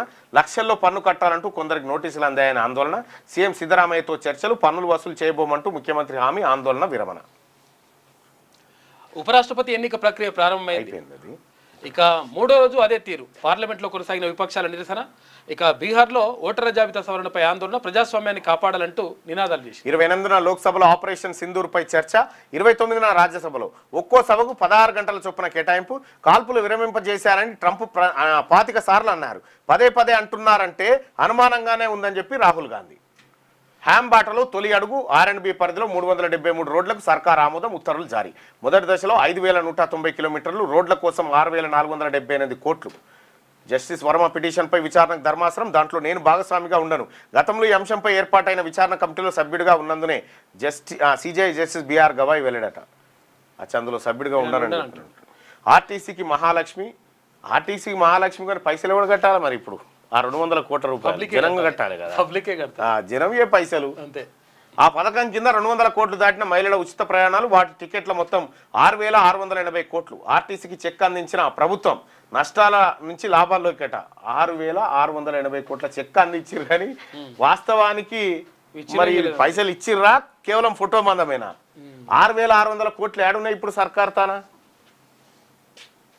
మహిళల దైనందిన జీవితంలో మహాలక్ష్మి పథకం భాగమైంది అని మంత్రి పొన్నం అంటుంటే MGBSలో సంబరాలు, ఆర్టీసీ సిబ్బందికి డిప్యూటీ సీఎం సన్మానం చేస్తా ఉన్నాడట. ఇది ఆంధ్రజ్యోతిలో ఉన్నటువంటి వార్తలు. ఇక శనార్థి ఇబ్బంది అవుతుందా? ఏం కాదు, ఇట్రా అడు చూడు ఇప్పుడు. ఓకే. ఈగల్ పక్షపాతం. ఇక డ్రగ్స్ కేసు విచారణలో వెలుగులో కొత్త విషయాలు. పబ్లు ఫామ్ హౌజుల్లో రాహుల్ తేజ్ దందా. ములుగులోని వేణుగోపాలరావు ఫామ్ హౌస్లో వారానికో డ్రగ్స్ పార్టీ నిర్ధారించిన ఈగల్. తర్వాత పబ్ల యాజమాన్యాలపై కేసులు, కాల్ లిస్టు ఆధారంగా నోటీసులు పంపేందుకు సిద్ధం. వేణుగోపాలరావు ఫామ్ హౌస్పై మాత్రం కేసు పెట్టని అధికారులు. పోలీసు అధికారి అయినందున మినహాయింపు ఇస్తున్నట. వేణుగోపాలరావుపై ఎందుకంత ప్రేమ అని చెప్పేసి ఒక ప్రత్యేక కథనం కనిపిస్తూ ఉంది శనార్థి దినపత్రికలో. రాష్ట్రంలోని డ్రగ్స్ మాఫియా మీద ఈగల్ బృందం ఉక్కుపాదం మోపుతుందని అంతా అనుకున్నారు. కానీ ఇప్పుడు ఆ దర్యాప్తు పక్షపాతంతో నడుస్తున్నట్టు స్పష్టంగా కనబడుతుంది. వేణుగోపాలరావు కుమారుడు రాహుల్ తేజ్ అనే వ్యక్తి పబ్లలో, ఫామ్ హౌస్లలో డ్రగ్స్ దందా నడిపిస్తున్నాడని ఈగల్ టీం నిర్ధారించినట్టు తెలుస్తుంది. అయితే సిద్దిపేట దగ్గరలోని ములుగులో ఉన్న వేణుగోపాలరావు ఫామ్ హౌస్లో వారానికో డ్రగ్స్ పార్టీ జరుగుతుందట. దీని గురించి పట్టించుకుంటలేరంట, ఆయన ఆఫీసర్ ఉన్నందుకట. ఇదంతా కథ. అలా కొడుకే దాంట్లో డ్రగ్స్లో దొరికిండని చెప్పేసి ఉన్నది. మరి ఏం చేస్తారో చూడాలి. భారీ ఉగ్రకుట్ర భగ్నం. ఇక భారత్లో భారీ పేలుడకు దాడులకు ఆల్ ఖైదా ప్లాన్ చేస్తుందంట. కుట్రను భగ్నం చేసిన గుజరాత్ పోలీసులు సంబంధం ఉన్న 4 ఉగ్రవాదులను అరెస్ట్ చేసిరట. మరి ఇక ప్రజాసేవలో తీన్మార్ మల్లన్న కూతురు పుట్టినరోజు సందర్భంగా ప్రభుత్వ పాఠశాల విద్యార్థులకు షూ పంపిణీ. మల్లన్న చదివిన మాదాపురం గవర్నమెంట్ స్కూల్ నుంచి ప్రారంభించిండ్రు. జిల్లా కలెక్టర్తో కలిసి విద్యార్థులకు సందేశం అని చెప్పేసి ఒక వార్త కనిపిస్తూ ఉంది. అయితే ఇక్కడ ఆలేరు నియోజకవర్గంలోని ప్రభుత్వ పాఠశాలల్లో చదువుతున్నటువంటి పిల్లలు ఎవరైతే ఉంటారో 1వ తరగతి నుంచి 10వ తరగతి వరకు ఉన్నటువంటి విద్యార్థులకు షూస్ అంటే ఇక్కడ బూట్లు ఇచ్చే కార్యక్రమం చేపట్టిండు. అంటే ఇక్కడ పాప సత్పాల్ పటేల్ జన్మదినం సందర్భంగా ఈ కార్యక్రమం నిర్వహిస్తూ ఉన్నాయి. అయితే గతంలో కూడా ఇక్కడ బుక్కుల పంపిణీ జరిగిండే.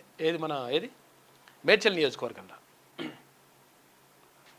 రాజకీయాల పరమార్థం అంతిమంగా అణగారిన వర్గాలకు సేవ చేయడమేనని నమ్మే తీన్మార్ మల్లన్న తన ప్రియమైన కూతురు సక్పాల్ పటేల్ పుట్టినరోజు సందర్భంగా ప్రభుత్వ పాఠశాల విద్యార్థులకు షూస్ పంపిణీ చేశారు. ఇవాళ బొమ్మరామన్ ఉంది. యాదాద్రి భువనగిరి జిల్లా తుర్కపల్లి మండలం మాదాపురం గ్రామంలో ఆయన చదువుకున్న ప్రభుత్వ పాఠశాల నుంచే జిల్లా కలెక్టర్ హనుమంతరావుతో కలిసి విద్యార్థులకు షూస్ పంపిణీ కార్యక్రమం ప్రారంభించారు. ఆలేరు నియోజకవర్గంలోని అన్ని జెడ్పీహెచ్ఎస్ పాఠశాలల విద్యార్థులకు షూస్ అందించనున్నారు. ఈ సందర్భంగా తీన్మార్ మల్లన్న మాట్లాడుతూ ప్రభుత్వ పాఠశాలల్లో చదివే విద్యార్థులకు మంచి భవిష్యత్తుతో ఉన్నత స్థాయికి చేరుకోవాలని కోరారు. అది 11వ పేజీలో.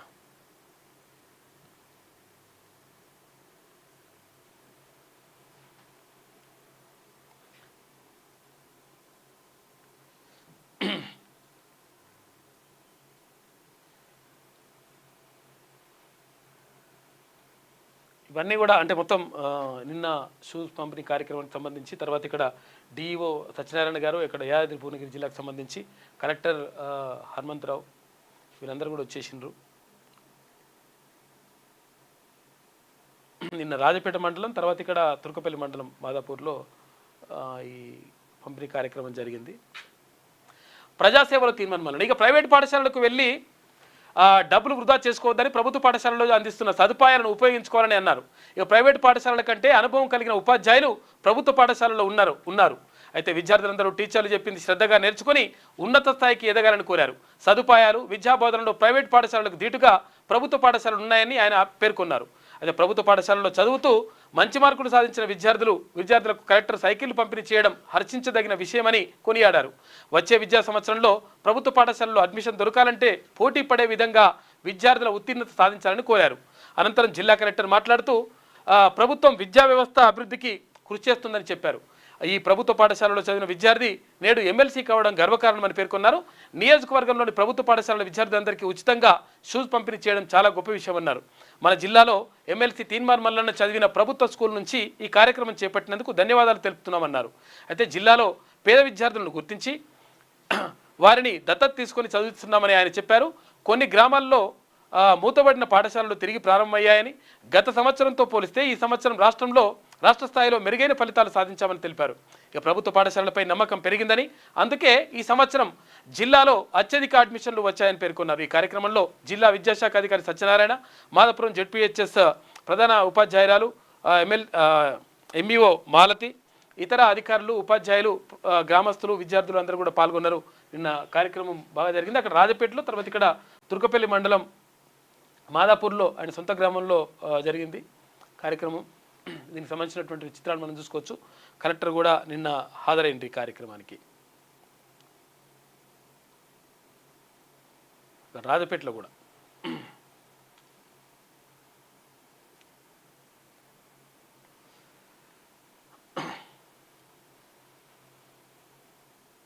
ఇవి నిన్నటికి సంబంధించినటువంటి ఇక్కడ రాజపేటలో విద్యార్థులు తీసుకొస్తున్నారు.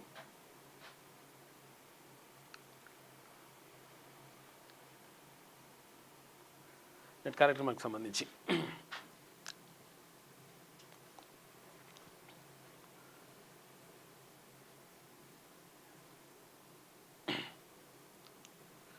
రైట్. ఆర్డినెన్స్ ఆటలు. ఇక బీసీ రిజర్వేషన్లపై కాంగ్రెస్ మోసం, రేవంత్ చిత్తశుద్ధిపై మల్లన్న ప్రశ్నలు. అమలు చేస్తే ఎమ్మెల్సీగా రాజీనామాకు సిద్ధం, లేకుంటే రేవంత్ రిజైన్ చేస్తారా అని సవాల్. మల్లన్న సవాల్ను రేవంత్ రెడ్డి స్వీకరిస్తారా అని చెప్పేసి ఒక వార్త కనిపిస్తూ ఉంది. కాంగ్రెస్, బీఆర్ఎస్, బీజేపీ పార్టీల స్థానిక ఎన్నికల రాజకీయ నాటకంలో బీసీ రిజర్వేషన్ చిక్కుకుంది. అయితే బీసీలను చీల్చి ఎన్నికల్లో ఓటు బ్యాంకుగా వాడుకుంటూ ఆధిపత్య కులాల సేవలో తరించిపోతున్న ఈ పార్టీలకు చెక్ పెట్టడానికి బీసీలు మేల్కోవాల్సిన సమయం వచ్చేసింది. తెలంగాణలో బీసీ రిజర్వేషన్ అంశం రాజకీయ రంగస్థలంగా మారింది. అయితే కాంగ్రెస్, బీఆర్ఎస్, బీజేపీ మూడు ప్రధాన పార్టీలు బీసీలకు 42% రిజర్వేషన్లకు పైకి మద్దతు తెలుపుతున్నా ఆచరణలో చిత్తశుద్ధి కొరవడింది. ఈ అంశం వారి రాజకీయ స్వార్థం, ఆరోపణలు, ప్రత్యారోపణలు, బాధ్యతారాహిత్యం మధ్య ఇరుక్కుపోయింది. ప్రధాన రాజకీయ పార్టీలన్నీ బీసీలను పావులుగా వాడుకుంటున్నాయి. అయితే కాంగ్రెస్ ప్రభుత్వం 2024లో కులగణన నిర్వహించి బీసీలు రాష్ట్ర జనాభాలో 56.33% ఉన్నారని ప్రకటించింది కానీ ఇంకా పూర్తి స్థాయిలో మరి 42% రిజర్వేషన్కి సంబంధించి ఇంకా మరి తేల్చాలే, ఏమైతే చూడాలి. ఇక టీజీ, ఆర్టీసీ లాభాల బాట. మహాలక్ష్మి పథకం తర్వాత 97% పెరిగిన ఆక్యుపెన్సీ రేషియోనంట. 2 కోట్ల మంది ప్రజలు ఉచిత ప్రయాణాలు, 200 కోట్ల ఉచిత ప్రయాణాలు జరిగినాయంట. అయితే దాదాపు 6,680 కోట్ల రూపాయలు ఆదాయాన్ని, ఎవరికి మహిళలకు ఆదాయాన్ని గవర్నమెంట్ కడతా ఉంది ఆర్టీసీకి. డిప్యూటీ సీఎం బట్టి విక్రమార్క, తర్వాత మంత్రి పొన్నం ప్రభాకర్. జైలు తప్పదు, కంచగచ్చిబౌలి భూముల్లో పర్యావరణాన్ని పునరుద్ధరించాల్సిందే. సుప్రీంకోర్టు మరోసారి హెచ్చరికలు. పర్యావరణాన్ని పునరుద్ధరిస్తామన్న రాష్ట్ర ప్రభుత్వ అఫిడవిట్పై సమాధానం కోసం సమయం కోరిన ప్రతివాదులు. ఇక తదుపరి విచారణ ఆగస్టు 13కు వాయిదా పడ్డది. ఈ గచ్చిబౌలికి భూములకు సంబంధించిన అంశం పైన ఇక సిద్ధంగా ఉన్నాం. లోకల్ బాడీ ఎన్నికలు, బీఆర్ఎస్కు ప్రీ ఫైనల్స్. కాంగ్రెస్ ఒక్క హామీని కూడా నెరవేర్చలేదు. మెజారిటీ రైతులకు రుణమాఫీ జరగలేదు. కాంగ్రెస్ పార్టీకి ప్రజలు కర్రు కాల్చి వాత పెట్టాలి అని చెప్పేసి BRS working president KT Rama Rao అంటున్నాడు. ఎవరికి వాత పెడతారో తెలుస్తారు పబ్లికే. కేంద్రం బిల్లు ఆమోదిస్తే సెప్టెంబర్ లోపు స్థానిక ఎన్నికలు జరుపుతారట. లేకపోతే ఎట్లకైనా జరపాల్సిందే. ఇప్పుడు ఆటోమేటిక్గా కోర్టు అది ఇచ్చింది. లేకపోతే మళ్ళీ ఇంకా పైకి వెళ్ళాల్సి వస్తుంది, సుప్రీంకోర్టు దాకా వెళ్ళాల్సి వస్తుంది. తెలంగాణలో పక్కాగా కులగణన చేసినాం. 42% బీసీ రిజర్వేషన్లకు అసెంబ్లీలో తీర్మానం చేశాం. ఆ బిల్లులను కేంద్రానికి పంపితే ఆమోదించడంతో తీవ్ర జాప్యమంట. ఇక ఢిల్లీలో CM Revanth Reddy press meet, ఉపరాష్ట్రపతిగా దత్తాత్రేయను ప్రతిపాదించిన సీఎం రేవంత్ రెడ్డి. మీద కేంద్రం ఆమోదిస్తే అవుతుందని చెప్పేసి అంటున్నారు. మరి కేంద్రం ఆమోదించాలంటే మరి ఏం చేయాలి? మరి కథ ఎంతవరకు వస్తుందో చూడాలి. నెల రోజుల్లో కొత్త ఉపరాష్ట్రపతి ఎన్నిక ప్రక్రియ ప్రారంభమైందట. ఎన్నికల సంఘం కీలక ప్రకటన చేసింది. ఎలక్టోరల్ కాలేజ్ ఎంపీలను సంప్రదిస్తున్నట్లు వెల్లడి. ఇక రిటర్నింగ్ ఆఫీసర్ల పేర్లను ఖరారు చేసేందుకు చర్యలు చేపడుతున్నట. త్వరలోనే షెడ్యూల్ ప్రకటిస్తామని చెప్పేసి ఈసీ చెప్తా ఉంది. ఎందుకంటే 2 నెలల లోపల మళ్ళా ఉపరాష్ట్రపతిని నియమించాల్సిన అవసరం ఉంటుంది. దానికని చెప్పేసి రెడీ చేస్తున్నట. మొత్తం దంచి కొడుతున్న వానలు, పొంగి పొర్లుతున్న వాగులు వంకులు అని చెప్పేసి ఇక్కడ కనిపిస్తూ ఉంది. ఇక్కడ ములుగులో భారీ వర్షాలు కురుస్తుండడంతో అక్కడ బోగతా జలపాతం మొత్తం పొంగి పొర్లుతూ ఉంది.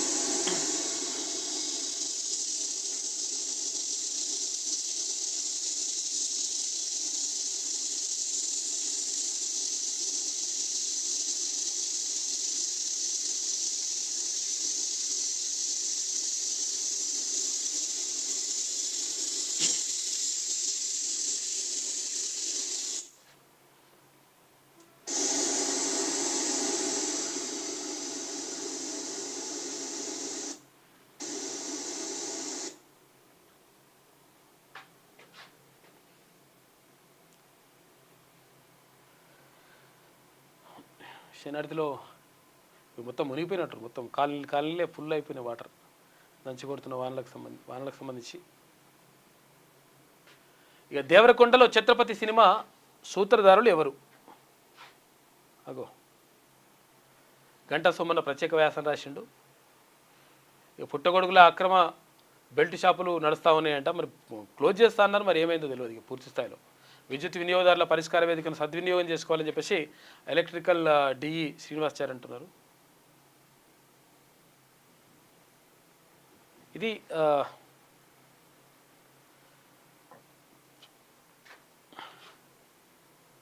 శనార్థిలో ఉన్నటువంటి ప్రధాన కథనాలు అయితే ఒకసారి సాక్షి చూద్దాం.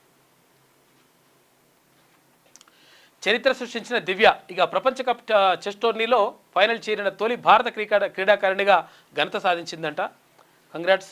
ఇక ట్రేడ్ డీల్స్ లాభాలు, బ్లూ చిప్ షేర్లతో కొనుగోళ్ళంట. సెన్సెక్స్ 540 పాయింట్లు ప్లస్ అయినాయి. నా అక్క చెల్లెళ్ళు అన్న తమ్ముల కళల్లో వెలుగు చూసినప్పుడే నా నిజమైన పుట్టినరోజు చెప్పేసి డాక్టర్ రాజశేఖర్ గారి కొటేషన్ చూసుకోవచ్చు.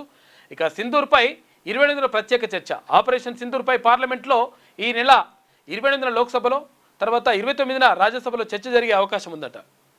ఎందుకంటే ప్రధానమంత్రి విదేశీ పర్యటన పూర్తయిన తర్వాత ఇక్కడికి వచ్చినాక చర్చ జరుగుతుంది. ఇక చెప్పకుండా వచ్చి లేఖ ఇచ్చేసి తన రాజీనామా లేఖను తానే స్వయంగా వెళ్ళి రాష్ట్రపతి ద్రౌపది ముర్ముకు ధన్కడ్ అందజేసిన విషయం ఆలస్యంగా వెలుగులోకి వచ్చిందట. ఆయనే ఇచ్చొచ్చిండట. ఇక గాజాలో అన్నమో రామచంద్ర కల్లోలిత గాజాలో ఆకలి కేకలతో జనం పిట్టల్లా రాలిపోతున్నారు. 24 గంటల వ్యవధిలోనే కనీసం 15 మంది చనిపోయారట. పాపం, దారుణం పాపం, అన్నం లేక. పట్టువీడని ప్రతిపక్షాలు పార్లమెంట్ ఉభయ సభల్లో వరుసగా 3వ రోజు విపక్షాల ఆందోళనలు, నిరసనలు, నినాదాలు కొనసాగినాయి. నిన్న కేంద్రం మెడలు వంచుతామని చెప్పేసి ఇక్కడ ముఖ్యమంత్రి రేవంత్ రెడ్డి గారు అంటున్నారు. కేంద్రం మెడలు వంచి బీసీ రిజర్వేషన్లపై తీసుకొస్తామని చెప్పేసి అంటున్నాడు. నిజంగా చేస్తే మంచిగా ఉంటుంది. మరి ఇక కాంగ్రెస్ అగ్రనేతలతో పాటు ఇండియా కూటమి నేతల మద్దతు కూడగడతాం. 42% రిజర్వేషన్లపై అన్ని పక్షాల సహకారంతో ఒత్తిడి పెంచుతాం. లొంగకపోతే ప్రధాని మోడీని దింపి మా నేతను కూర్చోబెట్టి సాధించుకుంటామని చెప్పేసి ముఖ్యమంత్రి అంటున్నారు. ఇక మంచి కాలేజీలకే మొగ్గు అంట. కొన్ని కాలేజీలో కంప్యూటర్ సైన్స్ బ్రాంచీలో సీటు వచ్చిన ఇంజనీరింగ్ విద్యార్థులు ససేమిరా అంటున్నారట. సిఎస్ఈ కూడా వద్దంటున్నారట కొన్ని కాలేజీలలో. ఆ 5 గ్రామాల్లో సర్వే మ్యాప్ భూధర్ అమలు అంట. పైలట్ పద్ధతిలో భూములు రీసర్వే నిర్వహించిన రాష్ట్రంలోని 5 గ్రామాల్లో త్వరలోనే సర్వే మ్యాప్ నిబంధనలతో పాటు భూధార్ కార్డులు జారీ చేస్తామని చెప్పేసి అక్కడ మంత్రి పొంగులేటి చెప్తున్నారు. రాత్రికి రాత్రే అడవులపై బుల్డోజర్లు ఎందుకు, అంత అత్యావశ్యకత ఏమొచ్చిందంటూ రాష్ట్ర ప్రభుత్వంపై సుప్రీంకోర్టు ఆగ్రహం వ్యక్తం చేసింది. వారాంతంలో అటవీ భూమిని ధ్వంసం చేయాల్సిన అవసరం ఏంటి? ఇక అటవీ భూముల్ని కాపాడాల్సిన బాధ్యత ప్రభుత్వానిదే.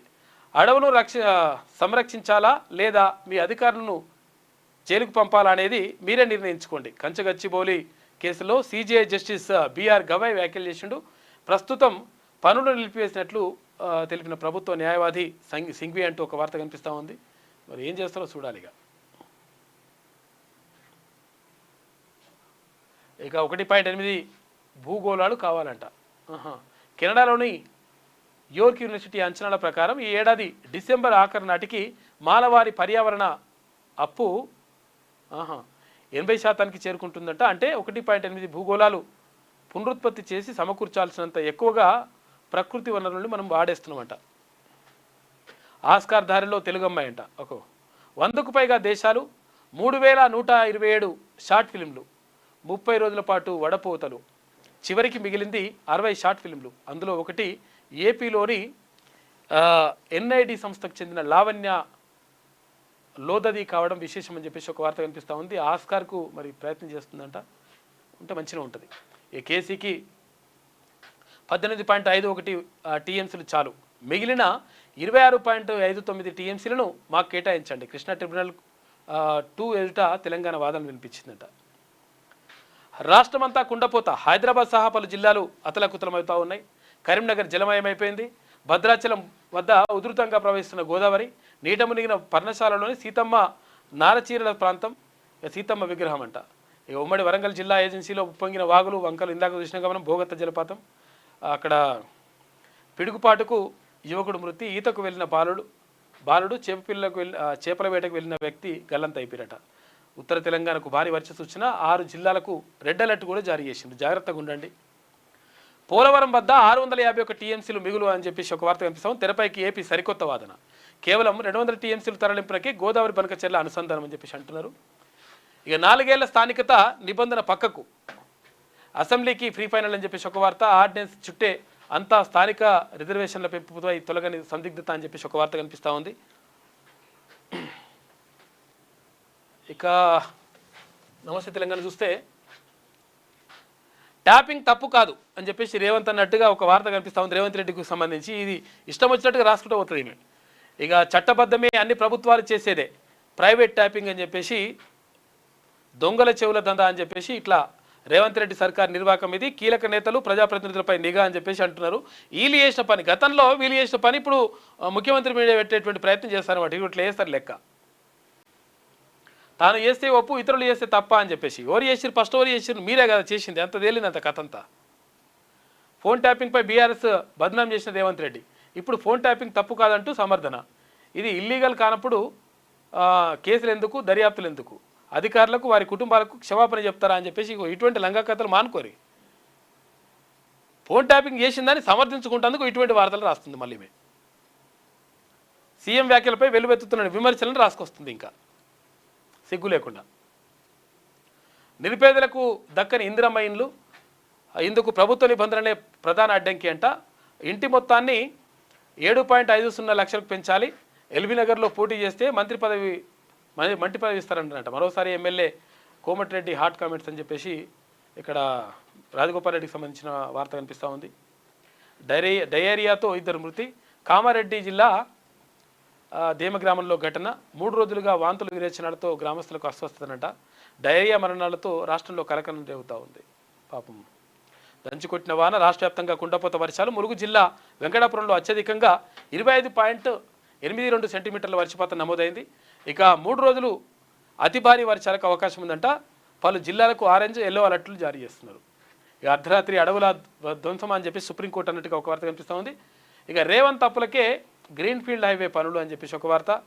మోదీపై ధన్కడ్ అని చెప్పేసి అవిశ్వాస హెచ్చరికలకు రాజీనామాతో బదులిచ్చిన ధన్కడ్ అని చెప్పేసి ఈమె రాసుకొచ్చింది.